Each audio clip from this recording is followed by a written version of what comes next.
Sriram Sagar project spillway గేట్ల వద్ద శనివారం మధ్యాహ్నం చేపలు పట్టే వ్యక్తి గల్లంతయ్యాడు. దీనితో స్పిల్వే గేట్లను తాత్కాలికంగా మూసివేసినట్లు ప్రాజెక్టు అధికారులు ప్రకటించారు.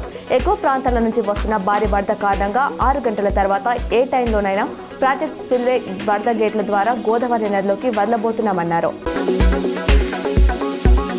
దసరా పండగ రాష్ట్ర రోడ్డు రవాణా సంస్థకు భారీగా ఆదాయాన్ని తెచ్చిపెట్టింది. ప్రత్యేక బస్సులో ప్రయాణికుల నుంచి అధికంగా ఛార్జీలు వసూలు చేయడంతో ఆర్టీసీకి 110 కోట్ల రూపాయలు ఆదాయం వచ్చింది.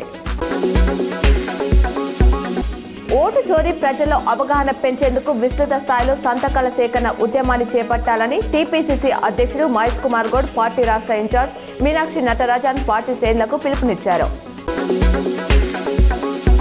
నిజామాబాద్ జిల్లా కేంద్రంలో ఇందిరమ్మ ఇళ్ల నిర్మాణాలను వేగవంతం చేయాలని కలెక్టర్ టి వినయ్ కృష్ణారెడ్డి అధికారులను ఆదేశించారు. శనివారం ఆయన జిల్లా కేంద్రంలోని దుబ్బా ప్రాంతంలో ఇందిరమ్మ ఇళ్ల నిర్మాణాలను క్షేత్రస్థాయిలో పరిశీలించారు.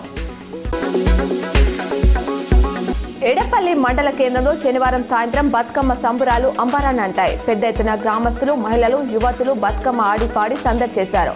సుమారు 2 కిలోమీటర్ల మేర మహిళలు బతుకమ్మలతో దర్శనమిచ్చారు.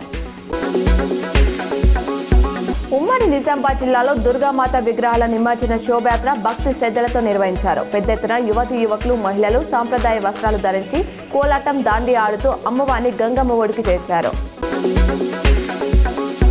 నిజామాబాద్ నగరంలోని పద్మశాలి సంఘం ఆధ్వర్యంలో మార్కండేయ మందిరం నుంచి నిర్వహించిన శోభయాత్ర ప్రత్యేక ఆకర్షణగా నిలిచింది. పెద్ద ఎత్తున కళాకారుల బృందం పాల్గొని అందరినీ ఆకట్టుకున్నారు. నగరంలోని గుప్పన్పల్లిలో ప్రతిష్ఠించిన దుర్గామాత విగ్రహ నిమజ్జన శోభయాత్ర శనివారం రాత్రి వైభవంగా నిర్వహించారు. చిన్నారుల సాంప్రదాయ నృత్యాలు అందరినీ ఆకర్షించాయి.